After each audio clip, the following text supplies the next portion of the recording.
Score final de cette Atlético OM, Olivier Rouillet. 1-0 toujours et 1-0. Grégory Schneider. 2-0. Gilles Favard. Un partout. Donc après, prolongation, Prolongation. Ah bah Même allons-y. au tir au but, il n'y a pas de match. Ok, tir au but. Ouais, on va gagner. On va gagner. Ils vont gagner quoi, l'OM va gagner. Ok. 2-0. 2-0, ok. Johan Micou. Un partout, prolongation 2-1 pour Marseille. C'est l'équipe du soir, bonsoir à tous et bienvenue. Pas de victoire pour l'Olympique de Marseille, une défaite 3-0 face à l'Atlético. L'Atlético donc qui se qualifie directement pour la Ligue des Champions, mais ça c'était déjà acté avec le championnat. La troisième place avec cette victoire de l'Atlético, la troisième place de Ligue 1 devient directement qualificative sans passer par un tour préliminaire, par un barrage pour la prochaine Ligue des Champions. Le sondage du soir est un score trop sévère pour l'Olympique de Marseille, compte Facebook de l'équipe du soir. Évidemment, le site L'équipe est réquisitionné. Et puis, autre réseau social sur le pont ce soir, vous avez aimé des joueurs, vous en avez détesté, il y a des joueurs qui vous ont mis un peu les boules. Eh bien, vous allez sur le compte Twitter, nous noterons évidemment les joueurs de cette rencontre, avec notamment du très haut, du très lourd. Pour Antoine Griezmann, petit tour de plateau. Personne n'a donné le bon prono, mais j'ai l'impression que ceux qui ont donné 2-0 ont eu peut-être la bonne lecture de cette rencontre. On va la voir dans quelques minutes, on va avoir votre lecture, Eric Bilderman et les autres. Mais pour l'heure, les images avec OM Atlético, et ça commençait plutôt bien pour l'OM. Regardez à la 4e minute, c'est Payet qui trouve Germain. Germain rate le cadre, rate sa finition. 21e minute, Mandanda Anguissa, Gabi passe des cibles pour Griezmann. La punition commence. Oh là là, mais comment il fait? Je sais pas si elle est si volontaire que ça, hein, la passe de Gabi. Vous m'excuserez, mais... 49e minute, doublé de Griezmann, passe de Coquet. Petit piqué sur Mandanda qui se couche. 80e minute, centre de Sanson, tête de Mitroglou. Quand ça veut pas, ça veut pas. Et puis enfin la 89e minute, un mouvement initié par Griezmann, Diego Costa. La finition est du capitaine. Un avion. Gabi. Il s'éloigne et revient. Première question, 3-0 dans la musette. Pourtant, l'OM a eu deux grosses occasions. Est-ce un score pour vous trop sévère pour l'Olympique de Marseille? Un but trop, c'était 2-0 ou 3-1. Enfin, non. Moi, non. Ok, premier duel de l'équipe du soir. Ok, premier duel dans l'équipe du soir entre Grégory Schneider et Eric Bilderman. Eric, vous êtes fait interrompre. Et puis on va y aller. On va vous donner la parole, mon cher Eric. Ouais, bah oui, il y a un but trop. C'était votre idée. Oui, pour moi, il y a un but d'écart en trop. Marseille, à la 4e minute, avec un vrai avant-centre, devait marquer. J'oublie pas non plus Mitroglou avec cette frappe sur la barre. Je crois qu'il y a le réalisme d'un côté et il y a une absence totale de réalisme de l'autre. C'est-à-dire les autres, ils en mettent 3 sur 4 et Marseille en met 0 sur 2. Donc à un moment donné, je trouve que le score est un peu sévère. Voilà. Mon cher Grégory Schneider. C'est une finale de Coupe d'Europe, elle n'a pas duré 1h30, elle n'a pas duré 1 heure, elle a duré une demi-heure. Le temps que Payet éteigne les feux. Ça a été fini au moment où Payet est sorti. La deuxième mi-temps, c'était... Ils ont collectivement, Marseille a explosé dans des proportions incroyables à ce niveau. C'est quand même une équipe qui en finale, en deuxième mi-temps, ils se sont liquéfiés. Il n'y en avait plus un qui marchait droit, les autres se sont frisés. J'ai quand même eu l'impression qu'ils contrôlaient, que s'ils avaient voulu, ils allaient faire mal. Très franchement, 3-0, je vous assure, ça ressemble strictement à ce que moi, j'ai vu ce soir. 3 secondes, 62 centièmes, Eric Bilderman. Oui, je crois que c'est faire fi des occasions marseillaises et c'est tout. 2 secondes 34. Une finale qui dure 20 minutes. Ok, très bien. On finira. Moins ça dure. On finira là-dessus. Grégory Schneider et Eric Bilderman se sont affrontés. Est-ce un score trop sévère? C'est d'ailleurs le sondage du soir. Hein. Vous pouvez évidemment arbitrer ce duel et puis participer sur l'autre réseau social, le compte Facebook. Arbitrage du président Joël Micou. Non, mais je suis d'accord sur la lecture de Grégory. Sur la deuxième mi-temps, l'OM a été asphyxié après un coup derrière la tête directement. Je pense que le deuxième but leur fait très très mal. 49e minute, Griezmann. De Griezmann. Mais après, moi je trouve que c'est quand même assez sévère parce que par rapport aux occasions, je crois qu'il y a... Tu dis 3 sur 4, moi j'ai pas le souvenir. Ouais, la 4e, je sais même pas. Si, le centre que Mandanda sort, il y a 4 frappes. Oui, non mais c'est pas une occasion. Il n'y en a pas plus. Après, il y a la tête peut-être de... Comment il s'appelle de Godin. De Godin sur le corner, qui passe vraiment à côté du poteau, mais... Voilà, ils ont été d'un réalisme terrible et malchanceux, quoi, malchanceux. Moins de réussite côté Marseillais, donc je trouve que c'est un peu sévère, oui. Un peu sévère, Deux pas buts trop d'écart, sévère. ça- Ouais, c'est pas le bon score, c'est 2-0. Ça fait mal, quoi. Ok. Je trouve que ça reflète pas. Gilles Favard, vous y croyez quand même à cet exploit de l'Olympique de Marseille? Ah, non, le match est terminé. Donc pour vous, est-ce un score trop sévère? Vous allez me répondre oui, obligatoirement ou pas? Non, mais je vais être honnête, oui, ça me paraît sévère, mais ça me paraît sévère parce qu'effectivement, ils ont joué une demi-heure, la sortie de Payet a été déterminante. La première demi-heure, l'Atlético nous avait rien montré, à part ce but donné, oui, ce cadeau. Maintenant, effectivement, ils ont 2 occasions nettes, ils auraient mérité d'en mettre un. Ça aurait fait 3-1, on va dire, mais ça n'aurait rien changé au match, puisqu'ils sont revenus. J'espérais que quand ils allaient revenir de la mi-temps, ils allaient être un petit peu tout feu, tout flamme, et c'était le contraire, c'était des braises, ils étaient éteints. Donc, et c'est eux qui ont pris les vagues, et je les ai trouvés vraiment absents pendant 35 minutes en deuxième mi-temps. On file à Lyon, les supporters certainement doivent être déçus. Est-ce une défaite trop sévère? On va retrouver l'une de nos envoyées spéciales ou spéciaux, pardonnez-moi pour mon accord, c'est France Piron. France, vous êtes à côté certainement de supporters marseillais. Ils sont comment? Ils trouvent ça un peu trop sévère? C'est quoi leur analyse? Là pour l'instant c'est soupe à la grimace. Je vous ai vu qu'au début j'ai eu un petit peu de mal à trouver des supporters qui voulaient témoigner. Finalement j'ai David et Mickaël à mes côtés. C'est sévère, vous vous attendiez à une telle déroute de la part de votre club? On est un peu déçus et franchement c'est un peu sévère. Si on marquait le but du 2-1 à la 85e c'était possible. Et là on se prend le 3e, c'était terminé. Mais on est vraiment déçus. Après on est quand même content de l'équipe, on est content d'arriver en finale. On est fiers de l'OM, on est fiers de notre équipe. On est un peu déçus du score. Mickaël, vous vous attendiez à ce que l'OM fasse mieux? Est-ce que vous attendiez à ce que l'OM fasse mieux qu'une défaite face à l'Atlético? Moi, je m'attendais pas à un miracle, mais bon, le résultat, il est logique. On n'était pas du niveau. Mais bon, on était quand même content d'être en finale. Bravo à l'OM, bravo à l'Atlético. Mais on sera là l'année prochaine. Ils ont l'air contents quand même, vous voyez, apparemment il y a quand même une bonne ambiance. Hein. Ok, merci beaucoup. On vous laisse en compagnie donc, de supporters qui font preuve d'énormément d'intensité. Avant la rencontre, on présentait l'équipe de l'Atlético Madrid comme une équipe formatée pour la Ligue des Champions. L'Olympique de Marseille, donc formaté pour... déjà, c'était magnifique qu'il fasse une finale. Parce que voilà. On n'a pas un peu vu ça ce soir. Est-ce qu'on a vu ça ce soir malgré tout? Est-ce qu'il faut se dire un peu les choses, Olivier Rouillet, entrer dans le débat? Ah bah pour moi, il y a la défaite, elle est on ne peut plus logique. Et le score aussi. Hein. C'est le score. C'est le score. Après, on pourra toujours s'arrêter, dire Mitroglou, Germain, etc. Ce qui manque tout simplement à Marseille, dans un match comme celui-ci, c'est de la qualité. La qualité. La qualité, vous l'avez en face. On peut dire que Antoine Griezmann, c'est l'homme de cette finale, parce que c'est lui qui a le geste technique parfait sur les 2 buts. C'est extraordinaire. Alors qu'on ne l'a pas du côté de Marseille. Alors c'est sûr qu'on va dire que Mitroglou, il met un coup de tête, mais elle n'est pas cadrée, du moins. Oui. Si on dit que le poteau n'est pas le cadre. À la mi-temps, j'aimais bien cette formule-là. En tout cas, c'est une formule qui va peut-être vous faire parler. La différence entre l'Atlético et l'OM, vous l'aviez résumé à Griezmann. Si Griezmann joue dans l'autre camp, eh ben ça penche. Parce qu'il y a quasiment le même nombre d'occasions des deux côtés.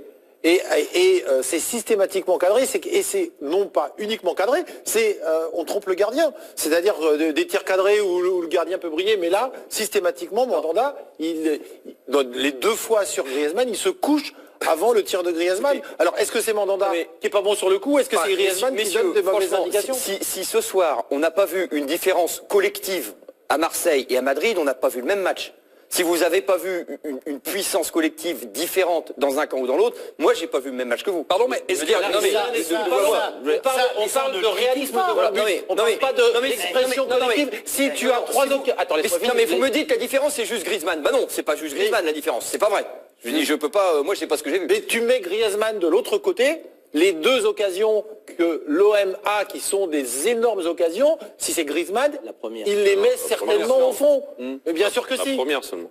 Pourquoi de la tête? Il marque énormément de buts de la tête. Oui, d'accord, mais la tête, elle est parfaite. Elle est quasi parfaite, d'accord. Non, mais c'est manque de réussite. C'est pas une action ratée. Non, mais c'est pas une action ratée. C'est vrai qu'il aurait fallu un Marseille avec une réussite à 200% face à cet Atlético pour essayer de les bousculer, de les déranger. Maintenant, quand t'as pas la réussite de ton côté, et en plus l'Atlético te punit dès ses premières occasions, la maîtrise est au-dessus. Vous savez. Mais en même temps, pour revenir sur la réussite. Alors, pour Rami, la marche était trop haute. Hein. Le score ne reflète pas le match. On n'a pas démérité. Il y a un peu de tout finalement. Il y a un peu d'Eric, il y a un peu de. C'est du bidon. C'est du bidon. Ok. Merci Adil. Non, mais 3-0, si non, mais je voulais juste dire. Je voulais juste rebondir. Je suis d'accord. Je suis bondi. 3-0 sur 3 frappes cadrées, c'est dur, quoi. Non, mais je veux juste rebondir sur la réussite. La réussite, quand on voit le premier but marqué par Griezmann, voilà. La place. Non, mais Gabi, pour moi, il fait pas une passe. Il a simplement la chance de recevoir le mauvais contrôle de Zambo. Son pied est là, le ballon s'en va. Ouais. Je suis pas sûr qu'il ait vu Griezmann au départ. Par contre, toute la différence, quand on parle de réussite, c'est la façon dont Griezmann, sur les 2 buts, comment il prend le ballon, comment il fixe le gardien, comment il marque. Donc la réussite, c'est celle d'un joueur en forme. Alors Mitroglou, il revenait de blessure, donc la réussite, elle est peut-être pas trop là parce qu'il n'a pas tout ce qu'il faut. Attendez, non, c'est important. Oui, non, Greg, j'ai un argument. Juste. Moi, j'en ai le premier but, Marseille se... Non mais le premier, non mais c'est par rapport à ce que j'ai entendu. Le premier but, Griezmann fait pas un truc Marseille se le met. Le contrôle américain de Zambo, est-ce que vous avez vu un mec de l'Atlético dans cette zone faire un contrôle pareil? Non. Mais voilà, à un moment donné, on va pas dire c'est Griezmann qui gagne le match tout seul puisque c'est Zambo qui le met. Je veux dire, voilà, ce que je voulais dire, c'est qu'il y a une somme de petits trucs qui n'est pas réductible à Griezmann qui ont fait que. Ok. Dans ces cas-là, le foot est jamais réductible à un joueur. Bien sûr. Là, t'as vu une porte ouverte, tu t'es dit je l'enfonce, c'est bien. Non, mais après l'Atlético, c'est quand même formidable parce que souvent on met l'accent sur le travail défensif. C'est vrai qu'on l'a vu sur la première demi-heure. Moi, j'ai trouvé ils sont attelés à ça, à vraiment bien défendre, bien s'appliquer, à bien presser. Mais après, il y a une maîtrise technique quand même. Que l'on souligne pas assez. Sur la deuxième mi-temps, ça a été entre guillemets une démonstration. Ils ont géré, ils ont fait des mouvements rapides vers l'avant avec une justesse technique. C'est aussi ça l'Atlético, quoi. Un avant-match marqué dès la qualification de l'OM pour la finale, par une sortie, le soir de la qualification. Il était président, il était à votre place. C'est le président Raymond Domenech. La question était la suivante. Est-ce qu'il faut redouter le pire ou avoir peur de l'OM en finale face à cet Atlético annoncé comme l'immense favori?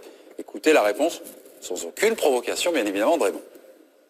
C'est clair, il ne faut pas avoir peur pour Marseille. Ils n'ont strictement aucune chance. Voilà, aucune chance. C'est sec, c'est envoyé. Par rapport à ce qu'on a vu ce soir, c'est un peu dur peut-être. C'est un peu dur. Non mais aucune chance. Effectivement, comme dit Eric, il y a l'occasion quand même de Germain à la 3e minute. Il y a quand même cet énorme plantage sur le fait de faire jouer Payet. Ils se sont mis beaucoup de handicap. On peut quand même dire ça. Et ils se sont mis un but tout seul. Ouais. Donc ça, si ça n'était pas arrivé, on pouvait quand même... Enfin, ça me semble un peu définitif. Mais effectivement... Au début, sur la première partie de l'émission, on a eu un débat. Faut-il être fada pour croire à une victoire de l'OM? C'est vrai que ce match-là, ils le jouent 10 fois, ils vont le gagner peut-être une fois dans le temps réglementaire, une fois à la prolongation, une fois au tir au but, et 8 fois, ils vont perdre 7 ou 8 fois. Mais là, on est dans la normalité, c'est-à-dire qu'ils avaient 7 ou 8 chances sur 10 de le perdre. Par rapport à ce que vous imaginez du match, lorsqu'on l'a préparé ensemble, vous avez vu, là, après le match, vous avez vu un monde d'écart? Moi, ce que j'ai vu surtout, ça me donnait l'impression, comme au tennis, quand un bon joueur, à un moment donné, fait un bon début de match, et contre Federer. Ouais. Et puis à un moment donné, quand il commence à trembler dans des moments où il peut faire le point, peut faire le jeu, faire le set, et puis derrière il s'en prend une. À la 30e minute, c'est exactement ce qui s'est passé. Ouais. Première erreur, ping. Et tu les revois plus. Et tu les revois plus, ça fait un 7-0. Et c'est fini. On peut constater quand même que... 21e. Mais on peut constater sur un match comme celui-ci qu'il y a quand même une différence. Il y a une différence technique, on le reconnaît tous. Il y a une différence de réalisme, à l'image de Griezmann. Et puis, alors là, je rejoins Greg, il y a quand même une différence collective. Parce que là, vraiment, moi, même la rentrée de Juan Fran en deuxième période, j'ai trouvé bonne, parce que sur le côté, il a un petit peu rétabli l'ordre et l'équilibre. Moi, je trouve quand même qu'on a vu une équipe de l'Atlético. Moi, je ne m'attendais pas à ce que l'OM perde 3-0, pour être sincère. Mais il y a un plus gros potentiel, forcément, sur le côté de l'Atlético. Ouais. Mais par rapport à ce que vous avez vu ce soir, c'est vrai que Marseille, tu as Luis Gustavo derrière, alors, je ne sais pas si on va en parler, mais sur un match comme celui-là, pour moi, il t'apporte beaucoup plus au milieu de terrain. Ouais. Après, tu perds Payet, qui joue presque depuis le début du match, parce qu'il joue pratiquement blessé. Et comme on disait avec Olivier, je pense qu'il a raison. Sur la première passe décisive à Germain, je pense que c'est là que il doit ressentir le truc. Donc, voilà, t'avais pas la...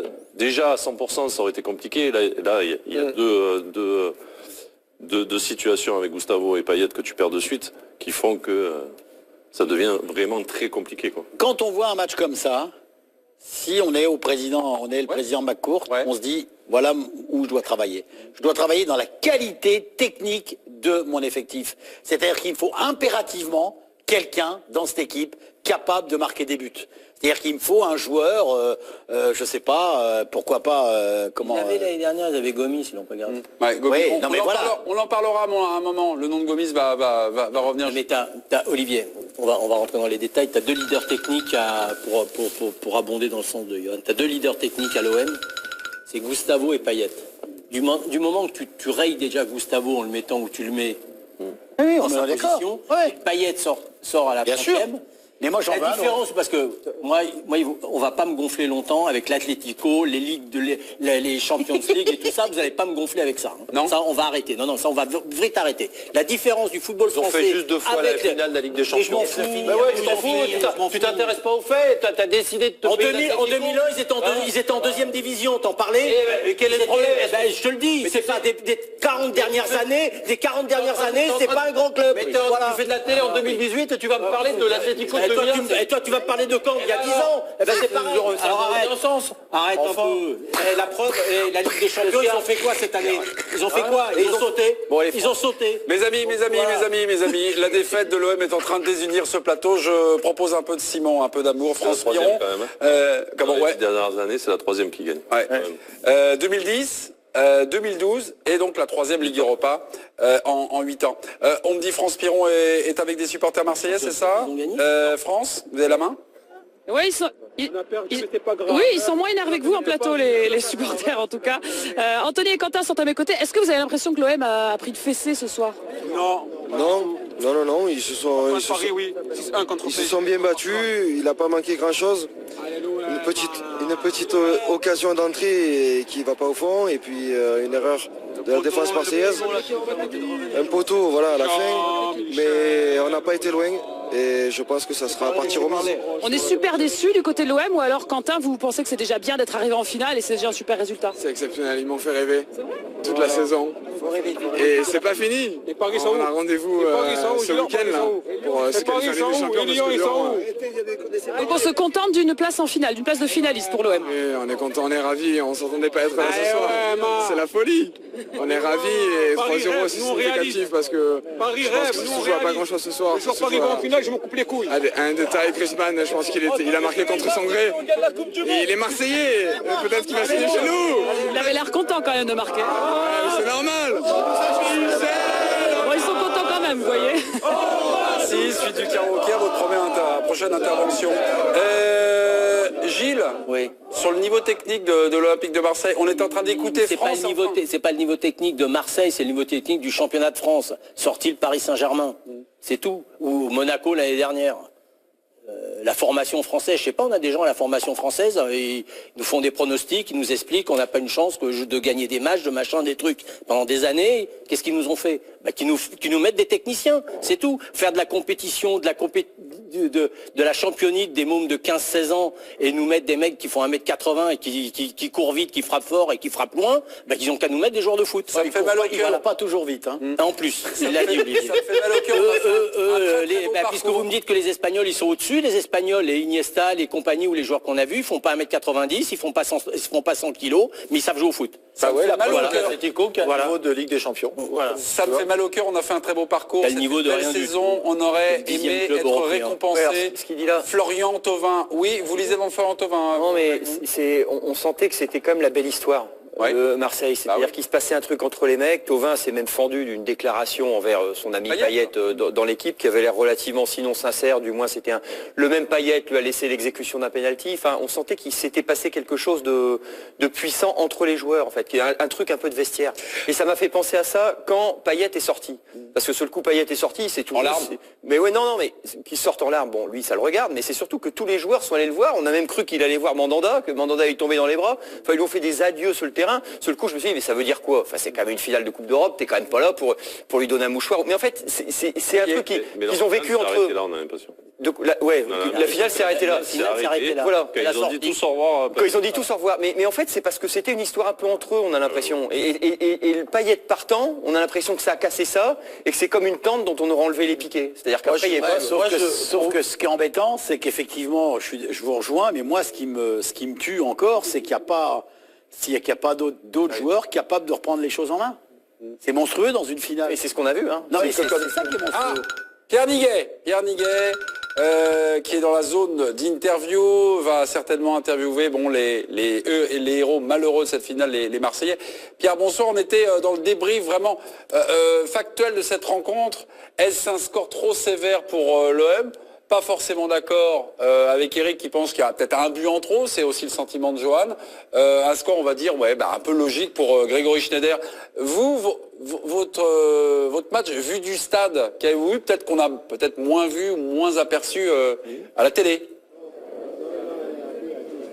Écoutez, j'ai eu la sensation que la description de Grégory Schneider correspondait exactement à ce qu'on avait ressenti dans les tribunes. Savoir qu'il y a eu 20 très bonnes premières minutes marseillaises, peut-être qui ont surpris d'ailleurs les Madrilènes. Il y a eu ce but de l'Atlético, mais surtout le moment vraiment fatidique, le tournant du match. Et je trouve que c'est indéniable vu des tribunes. C'est effectivement la sortie de Dimitri Payet. C'est qu'on a eu la sensation que la sortie de Payet, c'est comme si c'était une expulsion, comme s'il avait pas été remplacé, comme si Marseille avait joué à 10 contre 11 pendant une heure. Et c'est véritablement cette sensation d'abattement, d'impuissance. Voilà, on a vu les joueurs se regarder.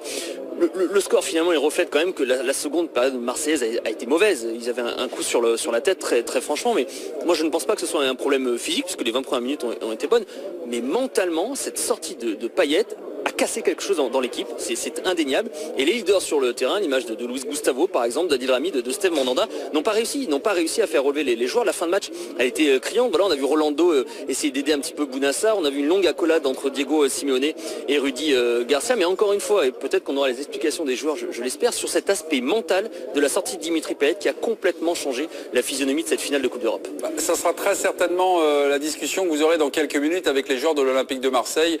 Merci de votre intervention, mon cher Pierre Niguet. L'image, puisqu'on a commencé dès le coup de sifflet final. Cette équipe d'histoire a débriefé cette finale. Évidemment, après, il y a un protocole, chose comme ça. Dans quelques secondes, là, on va vous mettre le soulevé de la coupe de l'Atlético Madrid. C'est la 3e que gagne Diego Simeone, cette Ligue Europa, 2010, 2012 et donc 2018. Juste avant, il y a eu un petit duel pour commencer cette émission entre Eric Bilderman et Grégory Schneider. Le score est pas trop sévère. Grégory Schneider, vous gagnez tous vos duels ce soir. Griezmann pour un doublé juste avant de revoir ses deux buts. On va voir la coupe soulevée par le capitaine Gabi. C'était donc il y a quelques minutes de cela sur le podium au centre donc du Parc OL. Une victoire, un sacre de l'Atlético Madrid qui permet donc au club de Ligue 1 qui terminera 3e de disputer directement, c'est important, la phase finale de la Ligue des Champions, donc directement d'entrer dans les phases de groupe et non plus disputer avant un barrage, un premier tour préliminaire où les clubs français n'étaient pas sûrs d'accéder au tournoi final. Griezmann pour un doublé, a-t-il enfin prouvé que c'était un joueur de grand rendez-vous? Dans la carrière de Griezmann, 2 défaites en finale, ou plutôt 2 finales perdues. On se souvient pour les Français de la finale de l'Euro 2016 avec la France contre le Portugal. Et puis, quelques mois auparavant, avec toujours cette équipe-là, une finale perdue contre le Real de Zidane. Est-ce que ce soir, c'est ça? Est-ce que son destin de footballeur a changé? Je trouve ça incroyable qu'on considère que Griezmann n'est pas encore à ce stade un joueur de grand rendez-vous. Ça fait pour moi une paye que c'est un joueur de grand rendez-vous, de très grand rendez-vous. C'est un mec qui est dans les derniers tours de Ligue des Champions qui marque. Il a marqué en demi-finale d'un Euro. Il a sauvé les Français lui tout seul. Enfin, c'est un mec de grand match. Allez-y, parce que j'irai voir après Eric. Je suis d'accord avec ce que vient de dire Grégory, sauf que, et ça c'est la grande différence quand même, c'est que maintenant, il est décisif en finale. Et ça, c'est énorme. La première fois. Ça, c'est énorme, Greg.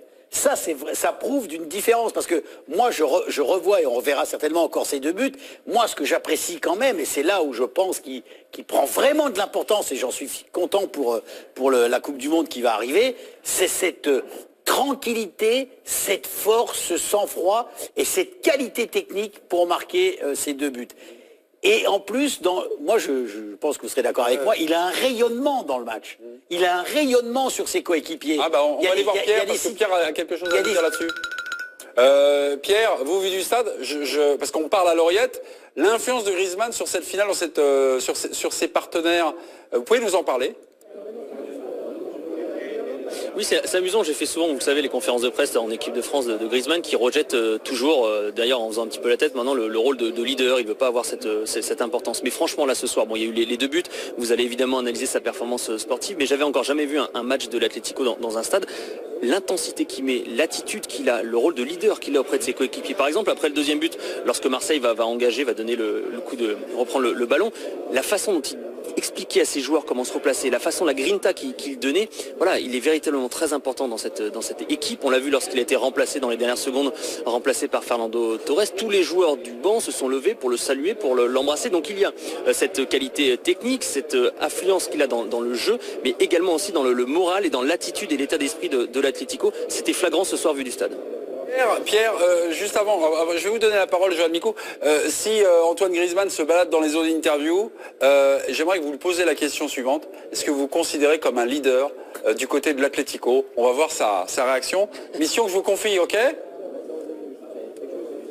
Pas de problème, mais je me doute de sa réponse. Où il va me dire je ne suis pas un leader. Mais je veux bien tenter le pari. On tente le coup.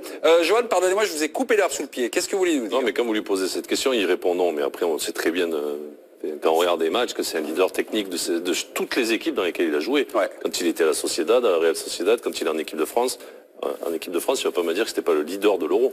Quand il est rentré en compétition, c'est-à-dire après le 2e match, ça y est, c'était le patron. Quand en 8e, on change l'équipe pour lui, à la mi-temps, c'est le patron de l'équipe. Après, lui, il veut pas le dire, peut-être par coquetterie. Mais après, même là, dans cette équipe, c'est le patron. Il y a des patrons. Leader peut-être par la parole, mais lui c'est le leader technique de cette équipe. C'est justement, mais c'est justement ce qui va lui donner, et peut-être qu'il va, personnellement prendre un petit peu ce rôle peut-être encore à bras-le-corps et de se lancer dedans, c'est justement le fait d'avoir marqué ces 2 buts. Alors ça, c'est quand même extraordinaire. Là, c'est comme Zidane quand il voyait sa reprise de volée, même si c'est pas la même coupe, la même finale, mais quand même l'impact psychologique sur tout le monde, il est fantastique. Mais il a déjà cet impact. Oui, mais encore plus. Quand il met 2 buts, comme dit Grégory, en demi-finale contre l'Allemagne, quand il met 2 buts contre le Bayern pour qualifier son équipe en finale de Ligue des Champions. Je suis d'accord avec toi. Mais encore plus là. Mais encore plus aujourd'hui parce que tu es en finale. L'importance que ça. Non, mais ça confirme. Moi, pour toi et moi, ça ne l'est peut-être pas, mais pour d'autres, oui. Non, mais pour les joueurs avec qui il joue.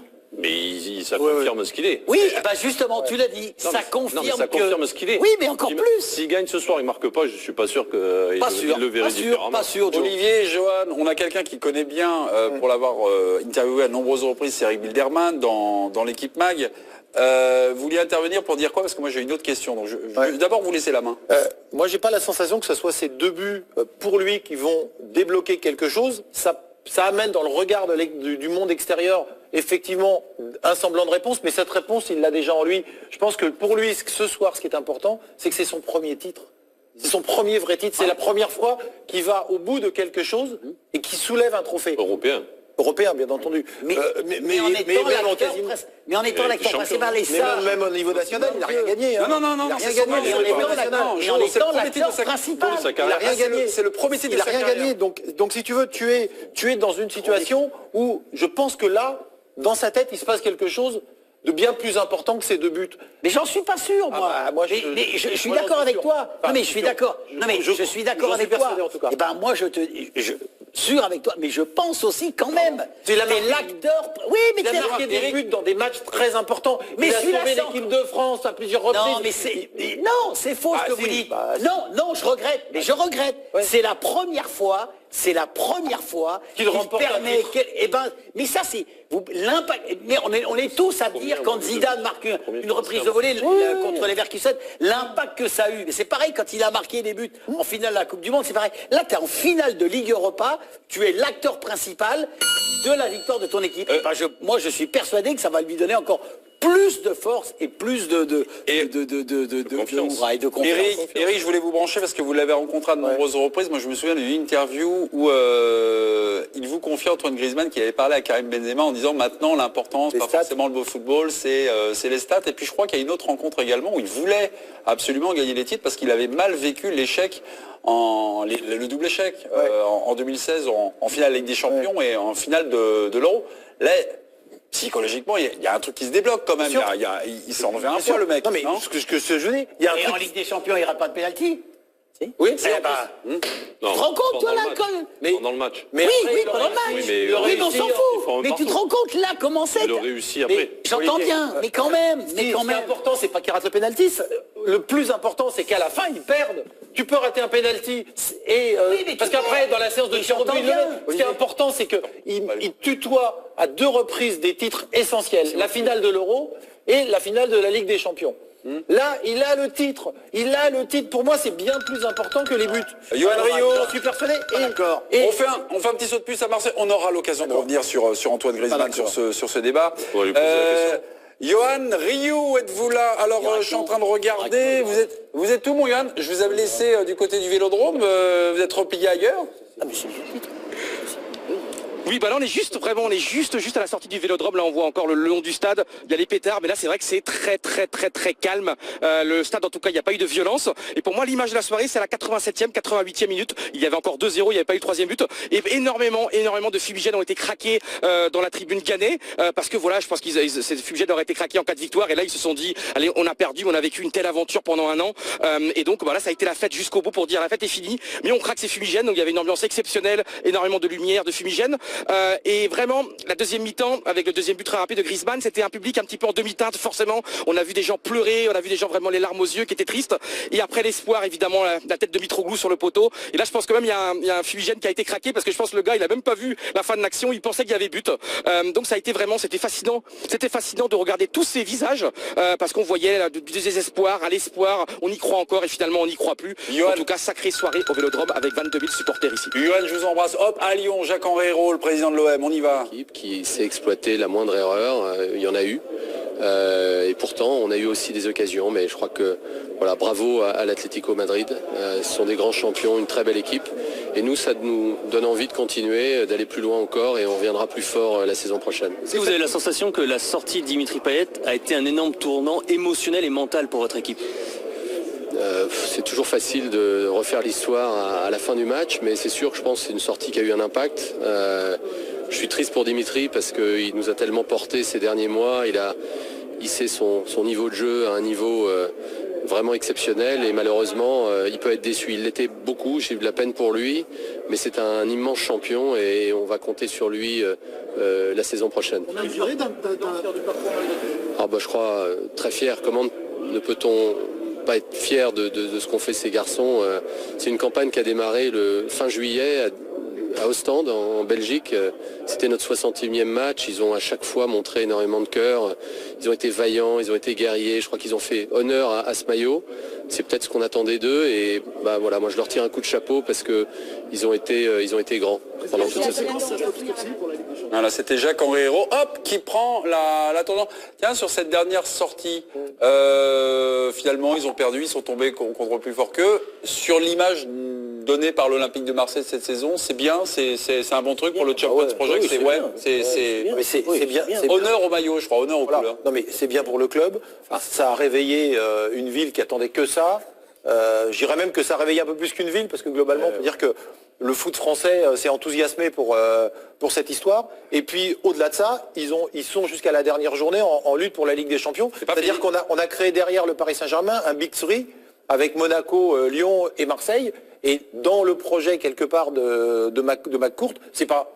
Bien entendu, parce que dans l'axe de communication est un peu maladroit. Champions Project, pour moi, c'est Champions League Project. Okay. Mais on peut quand même constater, désolé de vous Non, il n'y a aucun problème. Non, je voulais juste dire, on en parlait avec... mais on en parlait avec Gilles tout à l'heure, et je trouve quand même qu'ils font du bon boulot. Ouais. Le Marc Courte, pardon, et le président Hérault. C'est Marc Courte, parce que oui, Marc c'est pas grave. C'est pas grave. Il est pas là. Hein. Vous savez bien que moi, je les habille à ma façon. Appelez-le Francky. Francky voilà, et Hérault, je trouve qu'ils font du bon boulot. Ouais. Ils font du bon boulot. Il y a certainement du ménage qui a été fait. Ils sont en train de monter tranquillement en puissance. Et je pense que on a avec ces deux hommes-là quelque chose d'hyper intéressant pour le futur. Et c'est bien. Hein, Greg Notre voisin, là, vous avez l'air un peu... Mais si, t'es d'accord avec moi. C'est bien, ils vont faire 4e en championnat, puis ils ont fait une campagne de Ligue Europa. Alors la Ligue Europa, il y aura de questions de... Mais bon, Donzale, Guimaraes, Konyaspor, Braga, le 14e du championnat d'Espagne, l'Atlético Bilbao, le champion d'Autriche.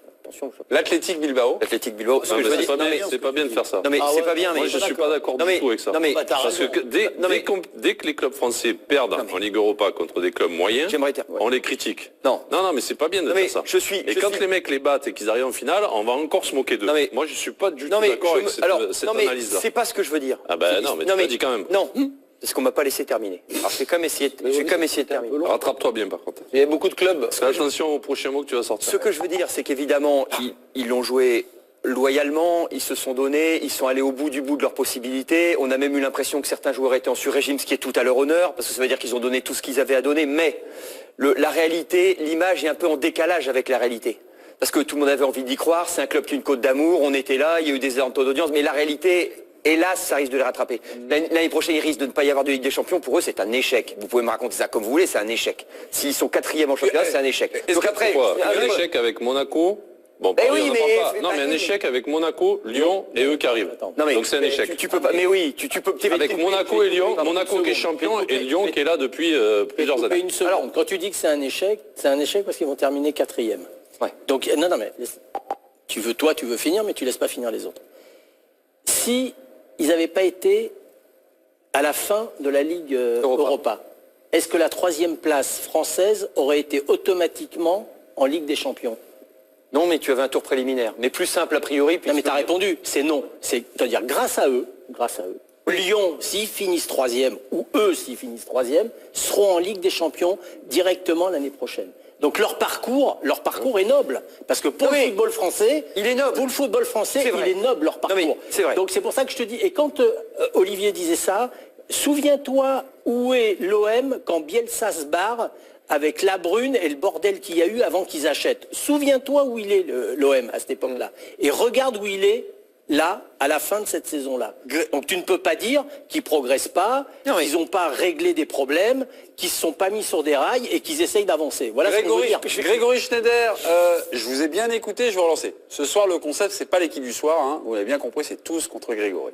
Grégory, je vous ai bien écouté et vous me dites finalement que ce parcours, très honorable, commencé le 27 juillet du côté d'Ostende en Belgique, qui les a emmenés donc jusqu'à ce soir en finale avec énormément de matchs. Mais vous me dites finalement que ce parcours, cette grande finale, par rapport aux adversaires rencontrés, on surestime peut-être la valeur de cette équipe. Est-ce que c'est ça que vous voulez nous dire? Est-ce que ça, les petits et les autres, c'est audible? Personne n'a surestimé. Ils sont 4e du championnat. On ne dit pas qu'ils méritent la première place. Comment dire? Les autres équipes, je veux bien qu'on dise que la 4e place de Marseille, les autres équipes avaient des handicaps. Par exemple, moi je suis sidéré de voir que Monaco, qui a fait rentrer 350 millions sur le marché des transferts, ait réussi à maintenir son rang. Ils se sont mis des handicaps. Ils sont devant Marseille. Lyon a pris d'énormes risques avec un milieu de terrain très jeune pour valoriser des joueurs, pour pouvoir Ils se sont aussi mis des handicaps. Ils sont devant Marseille. Je ne dis pas que Marseille a déchu, vous avez tous raison, ils ont fait un super parcours et tout. Mais ça n'est pas non plus une marche triomphale et c'est pas une saison forcément très réussie quand même. Voilà. Personne ne dit ça. Ils sont fantastiques. On sait qu'ils ont perdu contre les 3 devant eux. Donc on n'a jamais dit que c'était fantastique. Mais par contre, c'est respect à ce qu'ils ont fait. Mes petits. Et c'est pour le travail, pour mettre en place les choses pour les années à venir. Mes petits, j'ai une annonce à vous faire.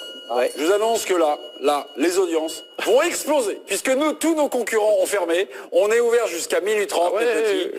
Je vois que la courbe progresse. Il ferme vite, hein. On est là. Et qui reste bien parce que on a la liste de Dédé. Hein. À 1h du matin, je leur donne la liste de Dédé, moi, s'ils sont encore là. Mais il faut qu'ils soient là. Hein. Germain raté. Sera parti, hein. On va évidemment revoir dans quelques minutes le raté de Germain dès la 4e minute de jeu sur un joli service de Payet. Le raté de Germain, pour vous, est-ce le tournant de la finale? Non. Non. Pas du tout? Non. Non. C'est un fait. C'est un fait important, mais c'est important. Le but, ça change beaucoup quand même. Ouais, mais le but viendrait très tôt, 4e minute. Attendez, parce que ça change beaucoup. Non, parce que on va donner la parole à Jo. Non, mais juste pour dire, moi je pense que s'ils ouvrent le score d'abord, c'est plus le même match. C'est-à-dire que là, quand l'Atlético marque, tu sais que ça va être un casse-tête terrible.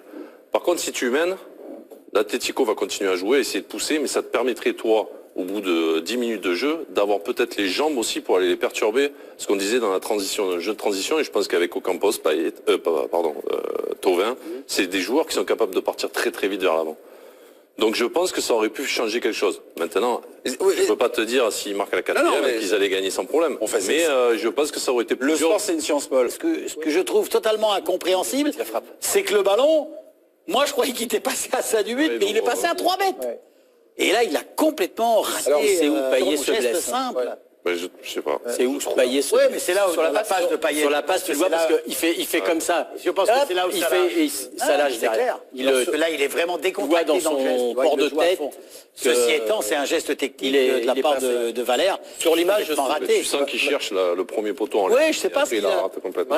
Mais si tu regardes bien quand même, au Black, quand il sort, il est pas couché, il est à genoux. Il est à genoux, donc il te force l'attaquant à viser quand même. On parlera de Mandanda. S'il est couché, presque le piqué suffit, quoi. On parlera de Mandanda, du meilleur gardien français, on en parlera un peu plus tard. Le deuxième, derrière Hugo Lloris, pour l'instant. Non, mais le deuxième but de Griezmann, qui arrive sur le côté droit, ressemble quasiment trait pour trait dans l'action et dans la conclusion à ce que Germain était censé faire. Et la différence, c'est que... La conclusion n'est pas la même. Et ça fait mal. Un, Mandanda se couche, Oblak ne se couche pas, mais deux, une pichenette, ça fait but. Et de l'autre côté... Alors, excusez-moi, on revient juste à nos moutons, le tournant de la finale, parce qu'une finale, on dit souvent que ça joue un peu sur les détails. L'action de Germain, c'est, on va dire, une action d'école, c'est une action qu'on avait voulu, qu'on avait souhaité, qu'on avait imaginé sur de la transition rapide. Il y a 4 joueurs qui sont dans le coup, c'est sur 10 secondes, ça attaque vite, ça attaque juste, ça attaque bien, ça te marquer un but. C'est vrai, qui est presque du talonneur qui est presque voulu. C'est un boost psychologique. Non mais, oui, mais comme dit Johan, moi, c'est pas décisif. Non mais ça pouvait changer le sens de la finale, mais après il reste. Non mais après il reste. Oui, Greg. Après il reste 90 minutes contre cette équipe-là. Je veux dire, il reste 90 minutes contre l'Atlético Madrid. Alors un but d'avance c'est bien, mais c'est quand même pas tout à fait rien. C'est mieux que 0-0. Non mais c'est mieux que 0-0. C'est mieux que 0-1 quoi. Je sais pas comment. À la 22e. Tu te rends compte que tu marques à la 4e minute. Ça fait 1-0. Tu te rends compte quand même dans la tête de tes adversaires, ils se disent merde, c'est pas ce qu'on avait imaginé. C'est pas. Et en fait, on a le sentiment qu'en face de nous, on est une équipe qui est peut-être plus costaud que ce qu'on avait imaginé. Ils ont de l'expérience, Olivier. Mais même si t'as beau avoir de l'expérience. Mais je m'en fous qu'ils aient de l'expérience. Et tu te rends compte. Attendez, t'as 90 minutes pour t'appuyer sur l'expérience. Et je dis, te remets ta tête à l'endroit. Ah, mais avec vous. Mais non. Mais quand je dis je m'en fous, c'est pas ça. Bah si, tu viens de dire. Mais l'impact que ça. Oui, mais je m'exprime mal. Bah oui, c'est bien. Mais l'impact que ça. Vous vous rendez même pas compte de ce que c'est. Mais on se rend compte qu'il y a beaucoup de... Non, parce que la différence... Dans la physionomie du match. Attendez, dans la physionomie du match, ça change beaucoup de choses. Dans l'approche du match. Rappelle-toi, quand ils mènent 1-0 en finale contre Madrid, ils ont mené 1-0 jusqu'à la 91e. Extrême rallye, toute la différence. Extrême rallye, toute la différence entre un top joueur, donc Grisou, et un joueur moyen, Germain. Depuis le début de la saison, mes amis, depuis le début de la saison, on fait des débats sur le niveau de l'avant-centre de l'Olympique de Marseille, que ce soit Germain, que ce soit Mitroglou. Est-ce que ça a été le gros point noir de la saison? Le tweet. Engager un numéro 9. Engager un numéro 9 à l'OM. Normalement, Mitroglou a mis quand même Germain. Mitroglou a pris le dessus sur Germain. Si Mitroglou n'est pas là, c'est parce qu'il est blessé. Donc c'est quand même pas bon signe déjà pour Germain dans cette saison-là. Oui, mais au-delà de ça, c'est une évidence de voir que Mitroglou a pris le dessus sur Germain et que c'est devenu la référence en attaque. C'est ce que je vous disais tout à l'heure. À la sortie de ce match, il est clair que notre ami américain, donc Frankie avec Hérault, doivent se poser la question à dire quel est l'avant-centre que nous devons acheter. Balotelli. J'ai vu, oui. Aujourd'hui, Balotelli, sa cote monte. Alors, je ne sais pas si c'est Balotelli, mais en tout cas, il nous faut automatiquement quelqu'un devant. On a besoin de ça. Des sous, quoi. Ouais, il en a apparemment. Bah oui, non, mais c'est ça la différence. Oui, mais on est d'accord. Oui, comme dit Gilles, il y en a un qui vaut 100 millions, un autre 9. Ouais, on est d'accord. Ils ont le même âge. Non, mais voilà, donc après, Mais petit, c'est notre péché mignon. On parle de sport, on recommence à parler pognon. On va revenir sur du sport. Évidemment.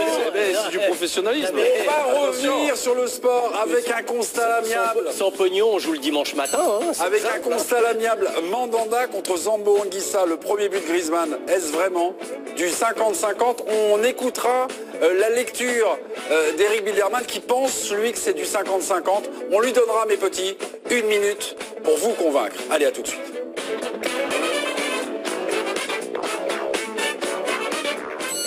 L'équipe du soir. Je suis un peu essoufflé. Parce que je suis énervé. Parce que l'OM a perdu la finale, donc j'ai couru un petit peu. Voilà. Oh là, j'ai pas bien. Ah ouais, ça tape. L'OM a perdu 3-0 la finale de la Ligue Europa. 3-0 contre l'Atlético. Et on me dit que Rudy Garcia est en conférence de presse. C'est maintenant. Il arrive, il s'assoit, on y va. Rudy, c'est à vous, vous êtes en direct dans l'équipe du soir. Messieurs, bonsoir. Bienvenue à la conférence de presse de l'Olympique de Marseille. L'entraîneur principal, Rudy Garcia, est à votre disposition pour vos questions. Levez la main si vous souhaitez lui adresser une question. Vous. Bonsoir Rudy. Bonsoir. Malgré l'ampleur du score, est-ce qu'il n'y a pas quand même une déception, une frustration terrible vu votre entame de match et presque l'ensemble de votre première mi-temps? On a laissé passer notre chance aux premières périodes, oui, parce qu'on a la meilleure occasion d'abord, 2 parce que on a fait une erreur sur notre relance et sur la construction, notre départ d'action qui nous a coûté d'être mené au score, et contre une équipe comme l'Atlético de Madrid, il faut pas être mené parce que ça devient compliqué. Après, en deuxième période, ils ont haussé leur niveau et ça a été difficile pour nous. Après, je regrette en deuxième période qu'on n'ait pas eu la chance, parce que là, il s'agit de chance de réduire le score et de réouvrir le match avec la tête de Mitroglou sur le poteau. Voilà, donc le score, je pense, est trop sévère vu la physionomie du match, mais la meilleure équipe a gagné, celle qui a le plus d'expérience. Et voilà, l'Atlético de Madrid est une grande équipe, elle est rompue à ce genre de match. Elle joue régulièrement la Champions League, elle est deuxième de la Liga. Et donc, il n'y a pas à rougir de cette défaite. On n'a juste pas pu inverser ou compromettre la hiérarchie d'avant-match.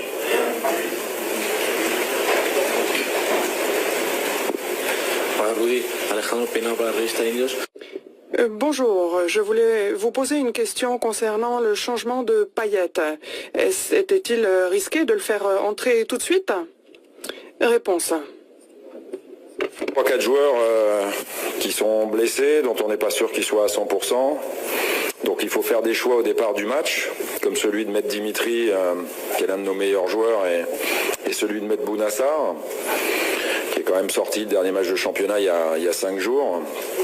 Et puis des joueurs qui pouvaient rentrer en cours de match, mais qui n'étaient pas sûrs de durer non plus, à l'image de Mitroglou ou de Rolando. Et voilà, sur des matchs comme ça, il faudrait pouvoir compter sur tout le monde à 100% de ses capacités. Donc le fait de perdre Dimitri, ça a été préjudiciable, évidemment.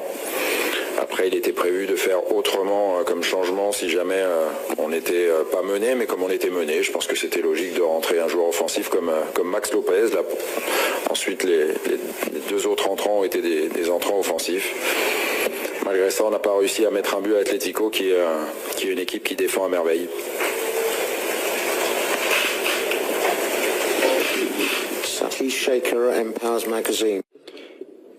Bonjour. Lorsque Dimitri Payet est sorti, est-ce que vous pensez que c'était un moment, un tournant du match? Le dire, sur ce genre de match, il faut avoir ses meilleurs joueurs au meilleur niveau. Et c'est vrai que quand on perd notre capitaine, ça devient un peu plus compliqué. On l'a vu, même diminué, il a fait une passe décisive, ou qui aurait pu être décisive à Valère Germain. Et puis on perd aussi notre formidable tireur de coups de pied arrêtés. Et on savait que l'Atlético, s'il y avait peut-être quelque chose où on pouvait les embêter, c'est sur ce genre de phase, parce qu'ils prennent pas beaucoup de buts. Mais le peu qu'ils prennent, ils en prennent quelques-uns aussi sur phase arrêtée. Voilà aussi pourquoi Maxime Lopez est rentré, puisque c'est quand il n'y a pas Dimitri, c'est plutôt celui qui tire les coups de pied arrêtés. Voilà, c'était le début de la conférence de presse. Donc il a répondu évidemment sur la physionomie de cette finale, avec une bonne entame, mais évidemment une domination de l'Atlético Madrid en deuxième partie. Puis après, il est revenu sur le choix de titulariser Dimitri Payet, malgré sa blessure. Payet blessé donc au coup d'envoi, qui est sorti donc à la 30e minute. Qui est le fautif maintenant? En tout cas, on a la version de Rudy Garcia. Est-ce pour vous le coach Rudy Garcia, ou est-ce pour vous Dimitri Payet? Je vous écoute.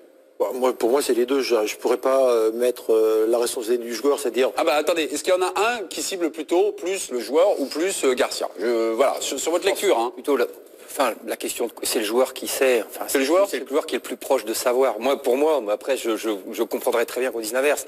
Mais c'est quand même... C'est le joueur qui se connaît. C'est un joueur expérimenté, c'est le capitaine. C'est à un moment donné, la question de confiance, t'es obligé de lui poser. Le coach en face, il dit on y va, t'y vas pas. Je pense que c'est lui qui a la clé. Après, est-ce que Payet se dit pas ça peut passer, j'ai pas trop mal? Enfin, non, mais sauf qu'il a un problème. Il le dit. Il a 4 joueurs qui sont, d'après si j'ai bien compris. Alors j'ai Rolando qui revient de blessure, mais qui était quand même sur le banc des remplaçants. Ouais. Bounassar, donc, qui s'était blessé à l'épaule, mais qui a joué. Payet, donc, on connaît. Et Mitroglou, qui est rentré. Voilà. Il a 4 joueurs qui sont en difficulté. Dans les 4 là, le plus important, c'est Dimitri Payet. Donc, je pense, moi, sincèrement, qu'il a dû demander à Dimitri, t'es capable d'aller jusqu'où? Est-ce que tu... Et en toute sincérité, en toute honnêteté, Payet a dit « Moi, je suis tout à fait capable de commencer le match et puis on va être tenté d'aller le plus loin possible. » C'est comme ça que je l'analyse à écouter. Ce sont des paris. Je pense. Ce sont des paris, ce sont des options. Il y a eu des paris qui ont été faits. Ce qui est juste dommage, c'est que quand on en arrive à une finale de Ligue Europa, à ce moment-là de la saison, vous me direz c'est à la fin, mais qu'on ait 4 joueurs qui soient en difficulté physique. Et ce qui a fait toute la différence, parce que quand même, de l'autre côté, il n'y en a pas de joueurs. C'est souvent comme ça en fin de saison d'avoir... On est d'accord. 61 matchs. C'est presque un miracle. 61 matchs et un petit effectif. Je suis tout à fait d'accord. Donc, en fait, le responsable, il n'y en a pas. Il n'y en a pas. Après... Attendez, Gilles, parce que vous y avez peut-être... Alors, dans la boîte à outils de Garcia pour préparer cette finale, il y a 4 joueurs qui ne sont pas au top de leur forme. On a du Rolando, on a du Bounassar, on a du Payet. Est-ce qu'on peut mettre la compo de départ, parce que vous avez peut-être éventuellement eu une autre solution, une autre direction à nous proposer, Gilles? Moi, des solutions, oui. Moi, de toute façon, pour répondre à la question, je pense que je comprends l'analyse d'Olivier, mais je pense que Garcia est quand même le principal fautif, parce que c'est lui qui prend la décision. C'est pas le joueur il lui dit effectivement je peux jouer, mais il y a un ressenti. Quand on est dans un club et qu'on voit les joueurs tous les jours, on a un ressenti, on connaît les joueurs veulent jouer. C'est pas eux qui vont me dire le contraire. Ils se sentent toujours un peu plus capables de jouer. Faut pas oublier que Payet est un petit moteur, c'est souvent un type qui sort entre la 60e et la 70e minute. C'est pas un type qui finit tous les matchs.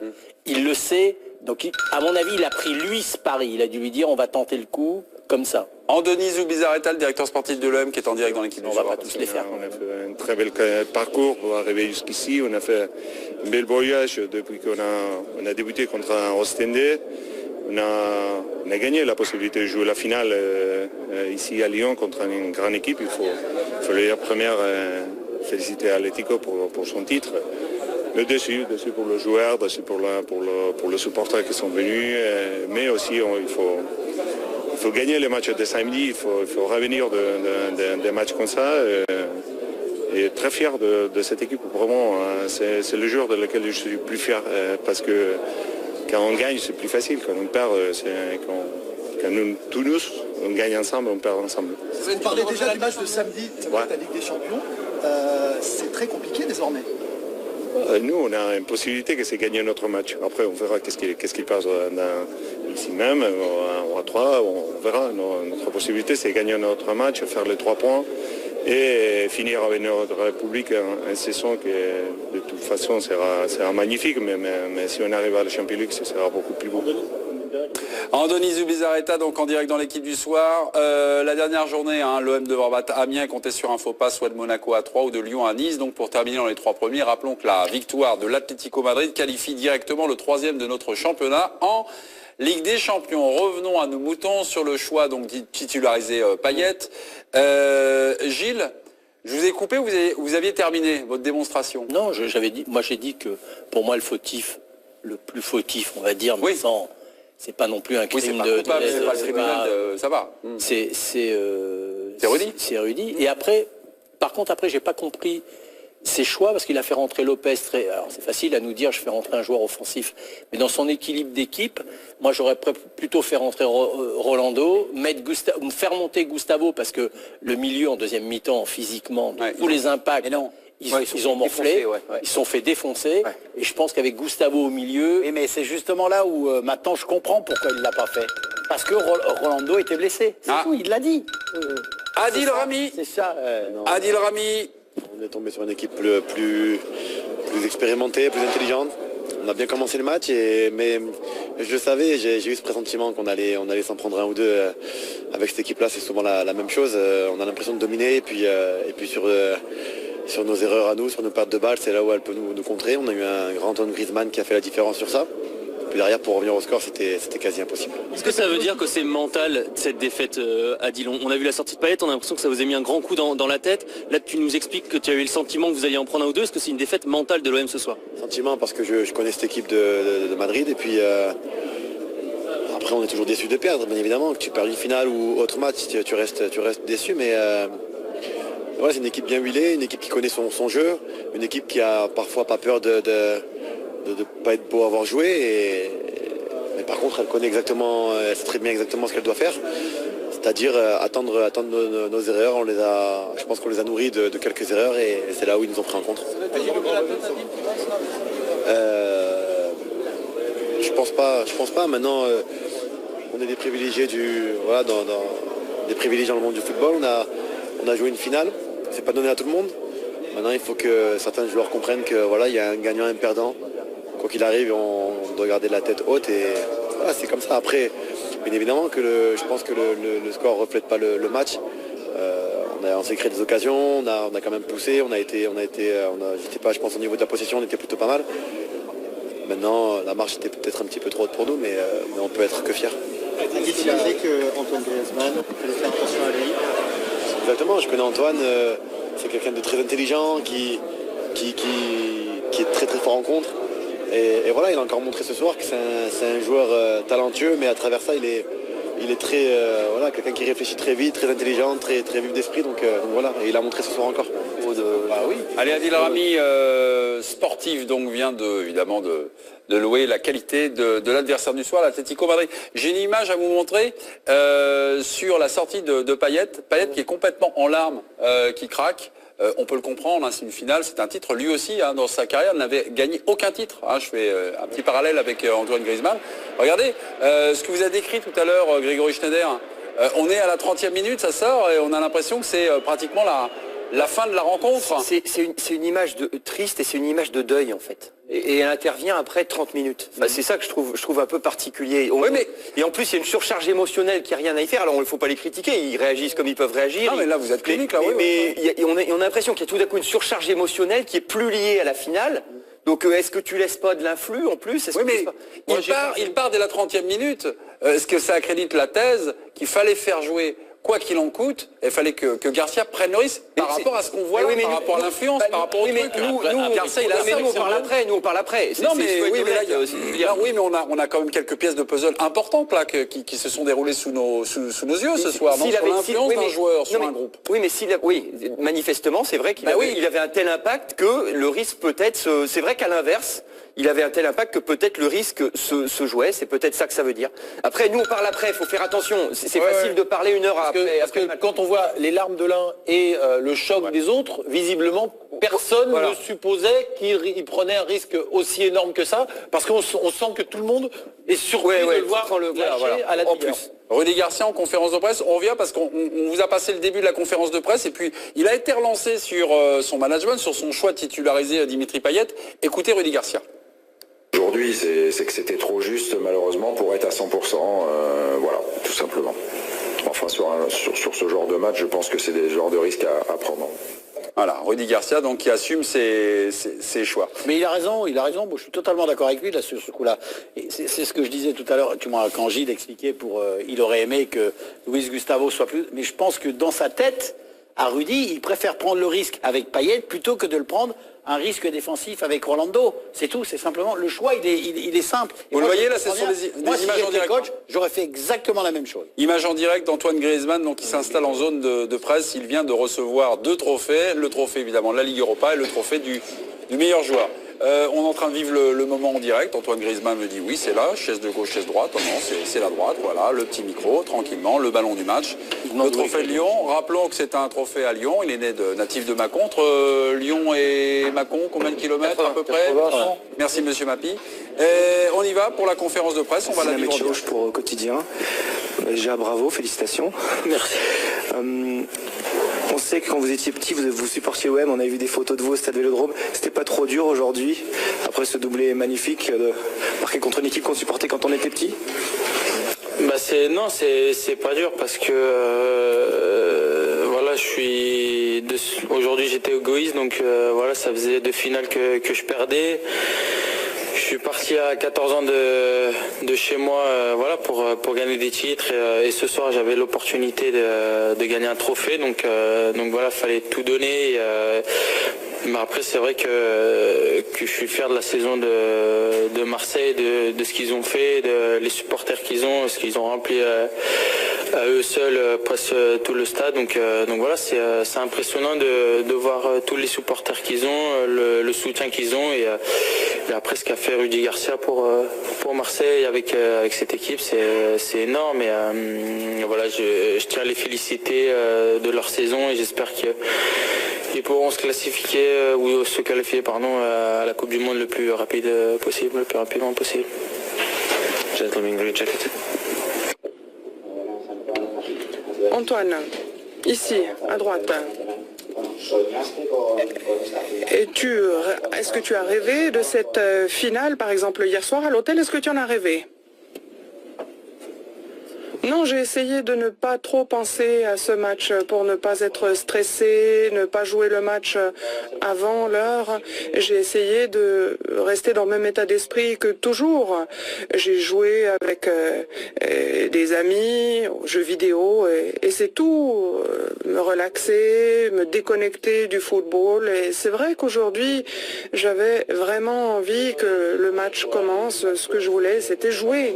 C'est ce qui me plaît le plus. Premier rang. Ici, Alejandro d'une Revista Viños. Tu as toujours dit que tu voulais gagner des titres avec l'Atlético. Est-ce que tu penses que cela va te pousser à réfléchir à ton avenir dans ce club? Non, je ne pense pas que ce soit le bon moment pour parler de mon avenir. Il faut vraiment profiter de ce moment, profiter de ce match et d'avoir remporté ce titre. Et partager cela avec tout le monde et avec les supporters, c'est vrai, c'était un rêve. Je rêvais de remporter un titre avec l'Athletic, avec Diego Simeone, avec tous mes camarades. Et nous avons eu l'occasion de le faire. Bon, pas pour la Champions League, mais cette fois-ci, je me suis dit, c'est notre tour et c'est ainsi que c'est allé. Cadena Cope, Ruben Martin, félicitations à l'occasion de ce titre, deuxième titre pour toi avec l'Atlético Madrid. Quelle a été l'influence de Diego Simeone sur ta trajectoire? Et si tu quittais l'Atlético Madrid, qu'est-ce qui te ferait le plus de mal? Qu'est-ce qui te rendrait le plus triste? Alors, je vais le redire, ce n'est pas le bon moment pour parler de mon avenir, mais c'est vrai, Cholo, Diego Simeone m'a beaucoup appris. Grâce à lui, je suis devenu un meilleur joueur. C'est lui qui m'a amené au plus haut niveau. Et j'espère que les choses pourront continuer ainsi, continuer de m'améliorer chaque année, match après match, et gagner encore plus de trophées. Mais c'est vrai, je lui dois beaucoup à Diego Simeone, au Cholo et également à tous mes coéquipiers. Antoine Griezmann, donc le meilleur joueur de cette finale, auteur d'un doublé. Vous connaissez le Griezmann, vous le parlez couramment.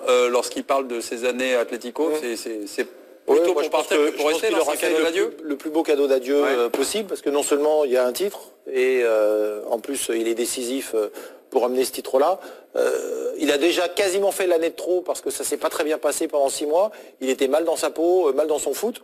La deuxième partie s'est bien terminée, et avec ce titre, on se dit que finalement, c'est pas l'année de trop. Ça va au contraire lui permettre de partir par la grande porte, et on le regrettera, mais on lui crachera pas dessus, parce qu'il y a 6 mois, ça se passait moyennement avec les supporters, et on pensait qu'il allait vivre une fin de saison difficile. Marque une petite pause. Dans quelques minutes, constat l'amiable avec 1 minute pour convaincre d'Eric Bilderman, Mandanda, Zambo, le premier but de Griezmann, est-ce que c'est du 50-50 les notes de l'équipe du soir, vous êtes là? Ouais, vous êtes encore là, compte Twitter de l'équipe du soir, 2 questions. Thauvin au mondial, point d'interrogation. OM en C1 la saison prochaine, point d'interrogation.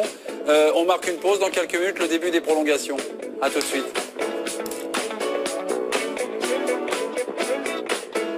C'est le moment du constat à l'amiable. Vous venez de voir ou de revoir le but inscrit par Antoine Griezmann, son premier inscrit à la 21e minute. À l'origine, Mandanda, Kisser, Zambo, Anguissa. Contrôle en état d'ébriété de Zambo, bien qu'il profite donc au capitaine Gabi. Donc ce premier but, le premier but de Griezmann, est-ce vraiment du 50-50? Oui, nous répond Eric Bilderman, qui a 1 minute pour vous convaincre et nous convaincre. On vous écoute, Eric. Oui, alors pour moi, les torts sont partagés. Pourquoi? Parce que le bloc de l'Atlético est très haut, 3 passes successives défensives pour Mandanda. Mandanda a 3 solutions. Il a les 2 latéraux qui se sont décalés pour une relance courte et une relance sans risque. Il choisit la relance axiale, qui est toujours par définition la relance la plus risquée. Le bloc étant haut et le pressing étant présent à ce moment-là, on sait que si on perd le ballon, il vaut mieux le perdre par rapport à un point de corner que par rapport à l'axe. Donc, première erreur. Ensuite, sa passe n'est pas assurée, elle est forte. Zambo prend 50% de la responsabilité, puisqu'il ne réussit pas ni un contrôle, ni prend la décision de prolonger la balle, puisque le contrôle était compliqué. Et ensuite, quand arrive la phase du but, Mandanda a à nouveau une part de responsabilité, puisque face à Griezmann, qu'est-ce qu'il fait? Il se couche et il donne une indication avant que Griezmann ait entamé son tir, donc c'est du 50-50. Merci beaucoup, Eric Bilderman. Est-ce qu'il vous a convaincu, Eric, qu'à compte Twitter de l'équipe du soir, on peut directement appeler les réseaux? Est-ce que Eric Bilderman a convaincu tous nos chroniqueurs? Habillage donc pour cet arbitrage, et je vais faire un petit tour de plateau en compagnie de... C'est parti. Habillage, pouf pouf, il va, enrhumé. Est-ce qu'il vous a convaincu, Olivier Rouillet? Pas du tout. Pas du tout. Greg, convaincu ou pas? Pas du tout. Non plus. Gilles? Pour une fois, oui. Ah, et notre enrhumé, là, notre élégant, oui ou pas? Ben non, parce que sur 5 minutes, il y a eu à peu près 80% de fautes sur Mandanda, donc. Ok, d'accord. J'ai pas trop compris. Pas du tout.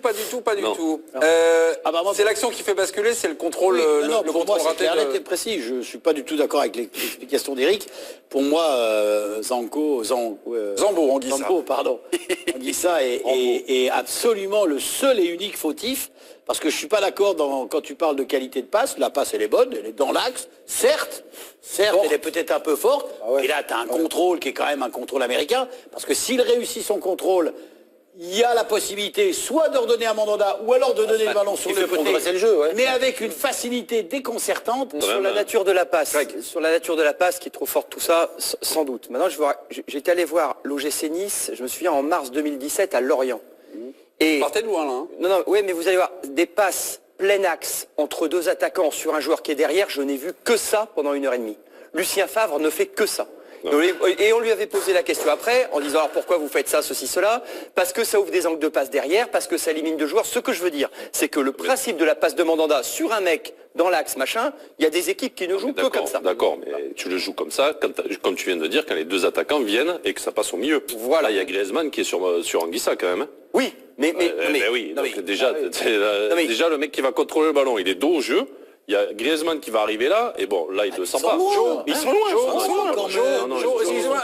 Au moment où il contrôle, il y a Griezmann, il doit être à 3-4 mètres. Je fais un petit point. Finalement, vous êtes on peut le revoir? Non, vous êtes... Non, mais il n'est pas d'accord. Non, moi, je dis que c'est Mandanda qui est responsable. Ah, c'est Mandanda, d'accord. Ok, ah oui, non, mais moi, dans la passe dans l'axe, honnêtement, c'est quelque chose qu'on voit souvent. Alors après, elle est mauvaise, elle est... Voilà. Moi, je vois souvent. Moi, je dis pas que l'erreur, c'est de construire et de sortir de derrière. Voilà. C'est que la passe, après, il faut qu'elle soit bien assurée, il faut la mettre dans le joueur, non mais dans le joueur qui est quand même assez libre et qui a d'autres joueurs autour pour pouvoir jouer comme il en Bien sûr. Mais surtout sur une phase où le pressing vient de s'exercer, ils ont fait 3 passes en retrait. Après, on est dans une dynamique de jeu qui est une dynamique de jeu où ça monte. D'accord, mais on peut, pour aller dans le sens d'Olivier, on peut quand même pas exonérer Anguissa. Mais moi je l'exonère pas. Il fait 80-20, on le met responsable de l'erreur technique, mais il n'est pas aidé par la passe.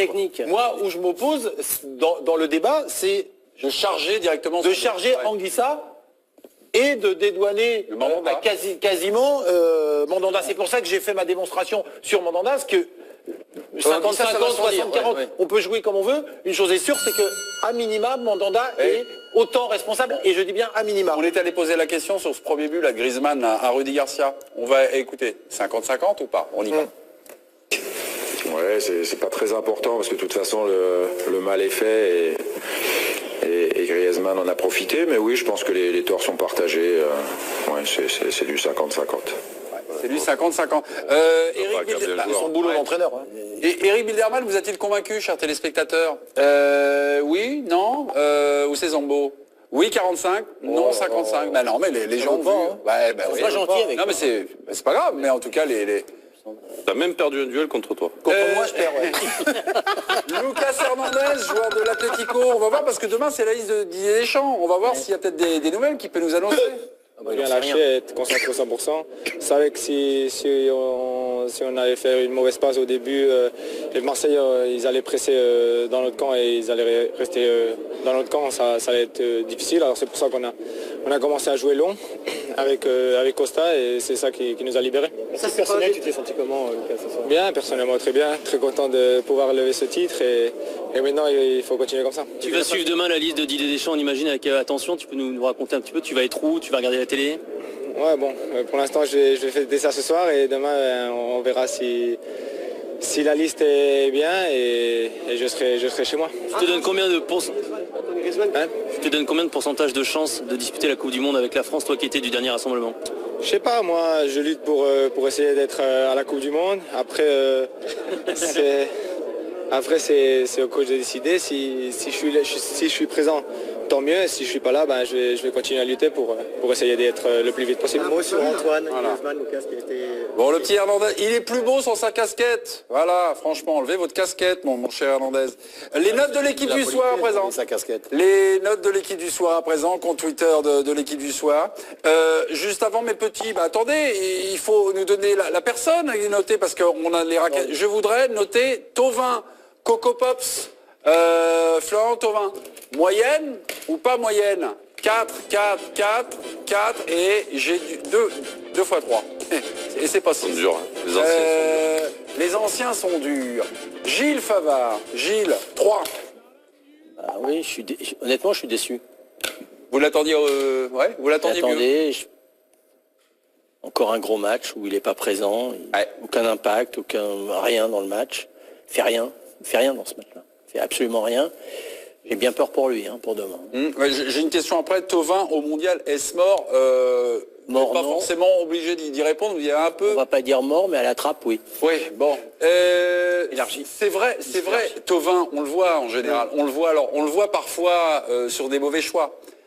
Là, on l'a pas vu. Même pas faire un mauvais choix. On l'a pas vu. Il est dans le coup de l'occasion de Germain. L'occasion de Germain, il est dans le coup. C'est lui qui fait le... Oui, c'est vrai, c'est vrai. C'est lui qui passe la balle. Et c'est bien parce qu'il fait un appel, il fait un appel dans l'axe. Oui, on le voit là. On le voit là. 4e minute. Si le match de Thauvin, il se résume... Bah oui. Oui, c'est ça. Donc j'enlève ma note. Je mets 2. Voilà. Parce que c'est d'une tristesse sans fond. Très mauvais match. Mais c'est sans fond ce qu'il a fait, le petit Non, Thauvin.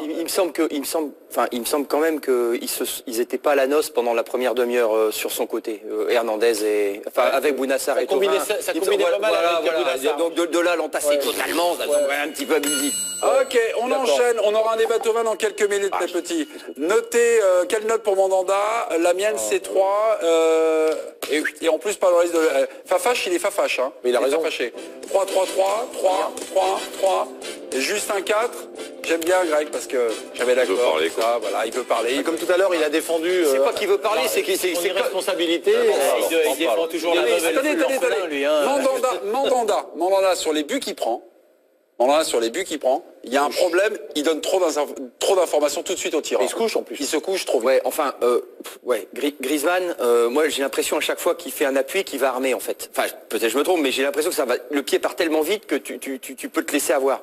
C'est vraiment un type, on voit pas le pied partir. Ça change rien. Donc non mais reste sur tes oui, mais alors si tu restes sur tes appuis et je pense que c'est compliqué. Les face à face à Griezmann, je pense que c'est quand même l'un des meilleurs joueurs. Et sur Gabi, je vais te poser juste une question. Je vais te poser sur le match.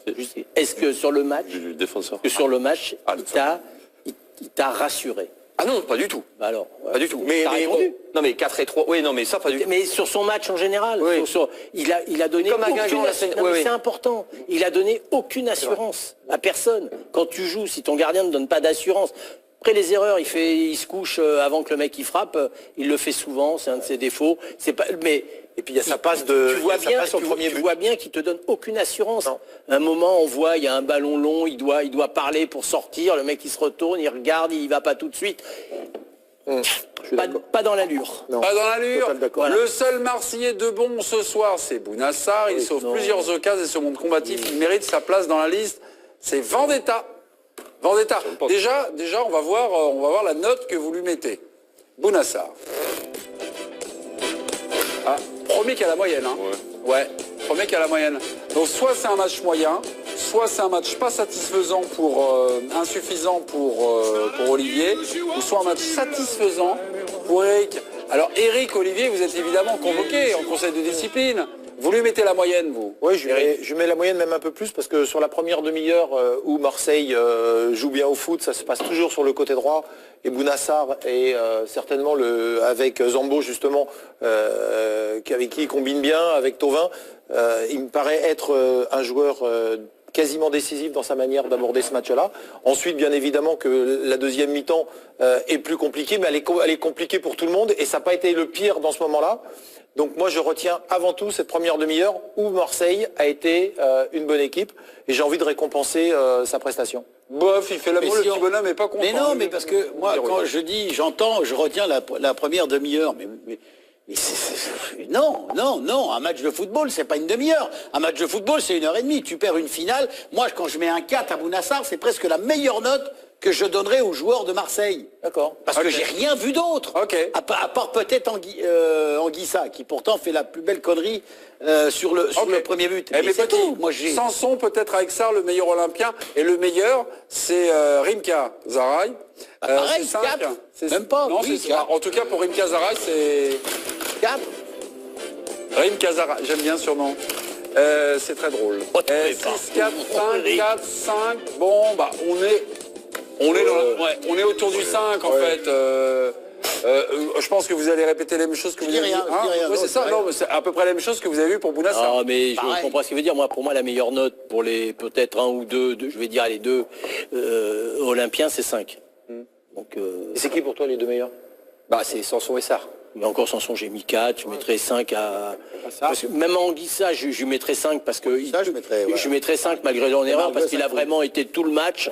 C'était le seul qui a répondu à l'impact, c'était le seul qui a été un petit peu au combat et qui n'a pas perdu tous ses duels parce que les autres, à chaque fois, ils tombaient comme des jeux de cartes. Donc, voilà. Donc moi, pour moi, les meilleures notes, c'est 5. Oh là, notez Griezmann, ça vaut au moins un 9, n'est-ce pas Olivier? Ah mais moi, je vais même mettre le 10.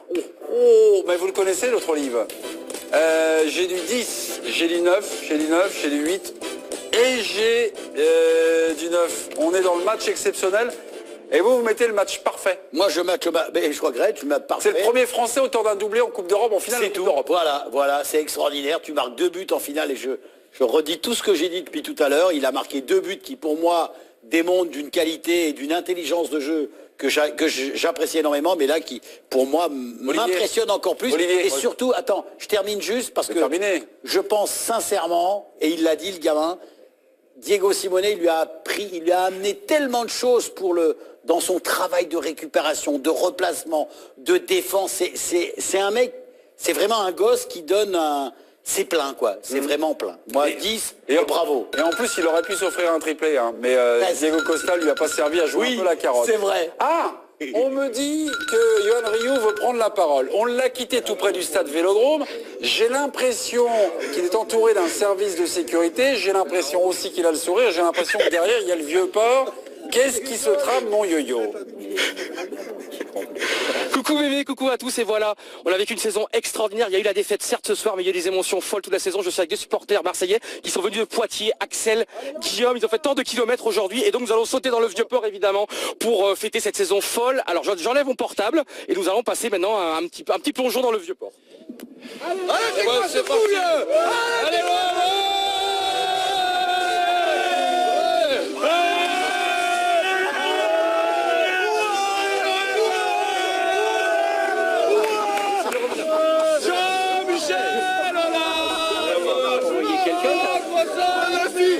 Portable de Yohan Ryu, s'il vous plaît. Est-ce qu'on peut avoir des nouvelles de Yohan Ryu à la fin de l'équipe du soir, s'il vous plaît? Merci beaucoup. Il y en a déjà. Voilà, c'est le sauveteur. C'est le Mitch Buchanan de... Là, c'est Yohan Ryu. Il a posé, il est revenu comme ça. Oh, c'est vrai? Eh oui. Ah non, il est là. Il est là. Voilà. Il l'a fait. Monsieur, on l'a fait. Bravo, monsieur Ryu. Merci à tous. Allez, on vous embrasse, Yohan. Voilà. Qu'est-ce qu'il ne faut pas faire pour faire du buzz sur le compte Twitter? Merci mon yo-yo, merci d'avoir joué le jeu. Thauvin en Russie, mes amis. On prend non pas forcément le cours des notes, mais Thauvin en Russie. Demain, c'est la liste annoncée par Didier Deschamps, liste des 23 joueurs. Thauvin, ça sent le Russie, c'est mort. Enfin, moi, j'ai éliminé, c'est mort. Ouais, terminé. J'y crois pas une seconde. Chez moi, c'est non. C'est non. Non. Il y a son poste. Il faut voir qui a son poste. Il Kingsley comment manifestement, il a pas joué depuis 3 mois, donc on peut l'éliminer. Sur les attaques. Là, on va parler des mecs à droite parce qu'il est sur ce quota-là. Il y a Dembélé, Fekir. Ouais. Bah oui, déjà. L'autre, il joue pas à droite, Fekir, il joue pas sur le côté. Non, mais il sera sur ce quota-là, puisqu'à gauche, tu prends Martial. Ça, il ne le prendra pas pour jouer sur un côté, je te le dis tout de suite. Non, mais il joue pas avec Fekir. Alors attendez. Tu fais pas une équipe de France avec Fekir sur le côté droit. Globalement, il en faut 7. Donc, il en faut 7. Bon, à gauche ou assimilé, j'en vois 2. Griezmann, Lacazette, Giroud. Il en faut 2 à droite. Enfin, ou sur le côté à droite. Mbappé. Dembélé. Dembélé, mais ça en fait 2. T'as fait ton tour. Non, mais il y a assez. C'est bon. Donc c'est non, mais dites-nous s'il y va ou pas alors. Dans une liste élargie, plus sûrement que. Oui, donc il est. Jo et Olivier, c'est mort. Disons qu'il n'a pas gagné des points ce soir. Quoi. Ouais. Après, il fait une belle saison. Il a eu du mal contre dans les gros matchs. Ouais. C'est vrai qu'on peut. Ça l'agace quand on dit ça. Mais... Oui, mais ça va être le point négatif de sa saison. Ça nous embête, tout compte fait. Oui, aussi. Ouais. On a envie qu'il passe le cap et il le passe pas. Donc, ça m'embête. Non, mais c'est pas mort peut-être. C'est pas nous qui décidons en même temps. Mais c'est vrai qu'il gagne pas des points ce soir. Mais quand l'équipe est autant dominée qu'elle l'a été collectivement, deuxième mi-temps, c'est quand même dur de sortir ton épingle du jeu, je trouve. Ah ben je suis pas d'accord, encore une fois. Ah, mais j'aime pas ce genre de réflexion qui font que on puisse dire systématiquement, bah oui, ben non, justement, si tu es un joueur hors norme, si tu es un joueur qui doit faire partir d'équipe de France, eh ben tu dois être un joueur qui, dans ces moments-là, prend le ballon et puis essaye de mettre justement quelque chose de positif dans le jeu. C'est dur quand même, parce que Thauvin, c'est sa première finale de Coupe d'Europe. Ah oui, mais si à chaque fois, oui, mais Joe, si à chaque fois on lui trouve des circonstances atténuantes, on n'y arrivera jamais. Par exemple, Griezmann, qui est quand même un joueur pour moi un peu au-dessus de lui quand même, oui, même largement, il a fallu trois finales pour vraiment prendre... Et il y a une machine derrière. Être l'homme de cette finale. Oui. Les deux autres finales, il n'est pas passé à travers non plus, mais il n'a pas été au... D'accord. Il n'a pas d'accord avec toi, sauf que Griezmann, dans le jeu de son équipe, sur les saisons, il est nettement plus régulier qu'un Thauvin. Moi, je trouve personnellement. Thauvin, cette saison, il fait une belle saison. Oui, c'est tout. Oui, il fait une très belle saison. Il fait une très belle saison, mais pas dans les gros matchs. Oui, en plus. C'est peut-être le cap qui passera l'année prochaine, je ne sais rien. La réflexion, il n'a pas marqué des points ce soir. Ok, Thauvin en Russie. De toute façon, on aura l'occasion de vous en reparler demain. Non. Vous allez en parler demain? Ah, si. Il n'y a pas de sujet que ça. Deux des chroniqueurs seront là. Ils font du rap demain pour le plus grand plaisir. C'est Johan Micou. Et mais ils veulent pas Grégory, et Olivier Rouillet. Ah, vous êtes pas dans la liste des 5 si vous êtes dans la liste des 5 pour demain. Les amis, on va enchaîner. Rouillet, il a la liste. Le championnat... Rouillet, il a la liste. Non, mais Rouillet, il a la liste. Ah, il a la liste. Mais naturellement qu'il a la liste. Ok. Ami personnel de le championnat va se terminer samedi. 38e journée. Attendez, Gilou, je vais vous mettre un petit carton, mais je ne l'ai pas. Mais rouge direct. Voilà. Comment? Mais rouge direct. Ah, ça, c'est pas beau, ça. Non. Eric, on demande jamais de carton. Vous êtes en prison, Morico. C'est pour vous rendre service. Mais moi aussi, vous me rendez service. L'OM en C1, point d'interrogation, puisque donc samedi, l'OM devra battre Amiens et compter sur un faux pas de Monaco à 3, de Lyon à Nice samedi, donc pour terminer dans les 3 premiers. Cette défaite ce soir 3-0 condamne-t-elle l'OM pour le podium? Est-ce qu'il y a une déconnexion à faire avec ce qui s'est passé ce soir par rapport à ce qui va se passer samedi? Mes petits. Ils n'ont pas leur destin entre leurs mains, parce que du moment que Lyon bat Nice... C'est fini. Lyon, c'est fini. Donc, ils n'ont pas eux, il va falloir qu'ils gagnent leur match, mais... Ils attendent le résultat ils sont condamnés par le résultat des deux autres. Donc, non, il n'est pas tout à fait exclu que Nice fasse quand même un coup de Nice à Lyon. Ouais. Surtout, non, parce que Nice, ils ont l'habitude avec la passe en avant, avec la passe dans l'axe et tout. Bah écoutez, vous avez qu'à vous foutre de Nice et de Fabre. Moi, je vais personnellement, je vais attendre de regarder. Ah non, Greg, je vais attendre qu'ils perdent le match contre Lyon. Non, Greg, je pense qu'il se moque. Voilà. Moi, je vais attendre qu'ils perdent le match contre Lyon. Il va finir 7e ou 8e, Fabre, et il aura fait des passes dans l'axe toute l'année. Non, mais ce que je veux dire, c'est que ça marchera bien en Bundesliga. En Bundesliga, il fera des passes dans Greg, la pression, les attaquants de ça. On n'entend rien. Tout le monde parle. Attention, vous avez fait de la tolérée que vous pouvez tourner très rapidement. Greg. Le Greg, après minuit, il est bon. On devrait le faire venir à minuit, en fait. Comme nous, on a fini. J'ai l'impression que c'est la fin, Greg, ce soir. Et Greg, il a pas entendu, Greg. Oui, il est président, il a le droit. Il a le droit de se moquer de moi.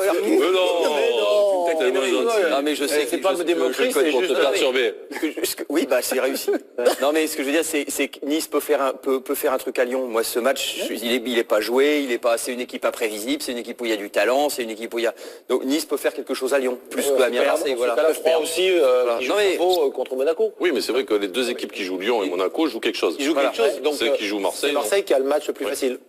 Mais c'était aussi celui qui avait le match le plus facile essentiellement la semaine dernière. Ils sont passés à 4 Ils vont pas leur donner le match à Marseille. Non, tout à fait. Mes amis, vous déconnectez complètement ce qui s'est passé de ce soir dans vos réponses. Bah non, parce que normalement, tu n'as pas Payet, tu as quand même perdu du monde. Manifestement, il y a des blessés par wagon. Tu perds une finale de Coupe d'Europe, c'est quelque chose. On est mercredi soir quand même. On est mercredi soir, enfin oui. Samedi.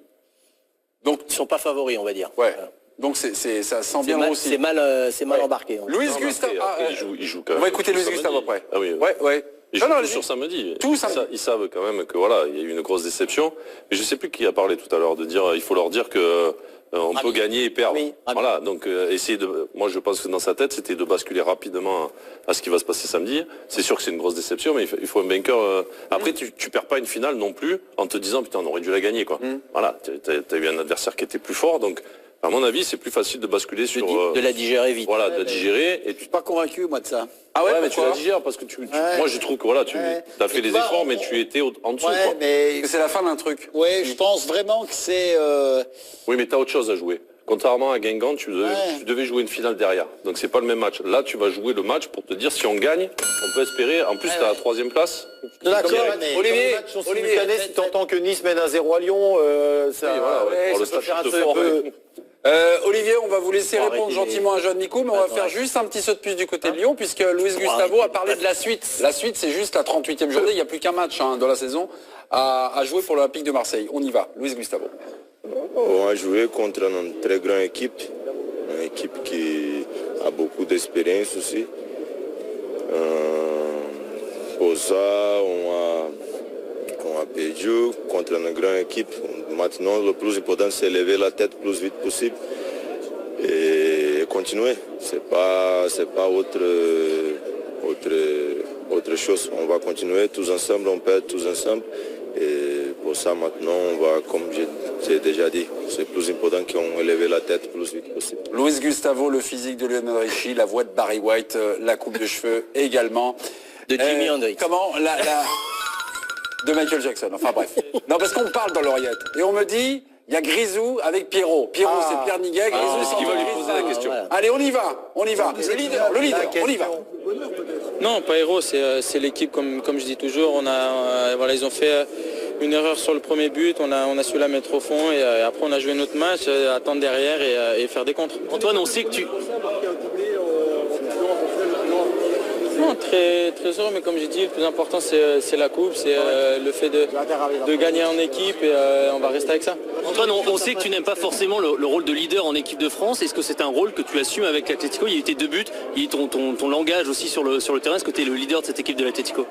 Non, je suis pas le leader, on est tous des leaders. Après, ça se fait naturellement, mais voilà, après je vais pas dire que je veux être le leader de l'équipe de France. Non, je vais travailler pour l'équipe, je vais tout faire pour essayer de gagner des matchs et après tactiquement s'il y a des trucs à dire, je le dirai comme je le fais ici. Mais Antoine de le faire aussi, Payet, parce que vous lui avez un petit peu parlé, c'est sur blessure. Ouais, ça me fait chier parce que voilà, c'est un pote à moi, c'est un joueur important pour Marseille et j'espère qu'il va récupérer le plus vite possible. Antoine de le faire ici, à Lyon, côté de chez toi. Oui, à 50 minutes de Mâcon, j'avais beaucoup de monde et je suis très heureux aussi pour eux et comme j'ai dit, beaucoup de sacrifices et aujourd'hui ça paye. Raconte-nous ton face-à-face avec Steph, le premier s'il est déterminant. Mais après je crois que lui il part avant sur ma droite parce que à l'entraînement en équipe de France, je termine toujours comme ça en la croisant et avant le match je me suis dit que si j'avais un face-à-face j'allais ouvrir parce qu'il me connaît et ça a bien marché. Un mot sur l'OM quand même, Ah là, c'était Antoine Griezmann qui nous parlait de son face-à-ce avec Mandanda. Hein. Il a décidé de changer en fait. Tac. L'entraînement, il frappe souvent croisé. Voilà. Donc là, il a ouvert. Mes amis, la traduction en fait. Regardez. Il était encore en cellule. Il n'est pas bilingue football, Eric. Aux larmes. Il parle pas dans le micro. Regardez aux larmes. C'est la sortie de Dimitri Payet dès la 30e minute. Il est consolé par son copain en équipe de France. Deschamps prépare des surprises. Et Zambo Anguissa. Deschamps prépare des surprises. C'est beau. Prépare des surprises. Comment Sissoko, vous voulez Sissoko? J'ai rien dit. Non, j'ai rien dit moi. Attendez, on ferme pas l'émission, on va jusqu'à 4h. Sortez les tisons, on va travailler en férocité chez le Fabard. Olivier Rouillet qui... Olivier Rouillet? Qu'y a-t-il? Il y a quoi? Il y a une surprise demain en équipe de France? 3. 3? Je les dirai pas. Qu'est-ce que c'est que ça? C'est comme ça. Regardez-vous demain. Il est sur contrat avec 20h chez TF1, alors que là, mais je peux pas le dire avant, j'ai pas le droit. C'est vrai? Est-ce que Platini revient? Oh, Platini en équipe de France. Hein, ça serait beau. Merci mes amis, merci d'avoir veillé tard. Non, il n'y a pas de quiz ce soir, on est allé... Ah bah non, il n'y a pas de quiz. Et les amis, on nous dit, regardez, on nous dit qu'il faut dire au revoir à Pierre. Au revoir. Voilà, bravo. Il a sorti et il a fait péter le cuir. Quoi. Voilà, il a fait péter le cuir. Regardez, le physique de Georges Clunel, le blouson d'un chauffeur de taxi. On vous embrasse, mon Pierrot, et on vous dit à demain. Malheureusement, allez l'OM, on vous embrasse.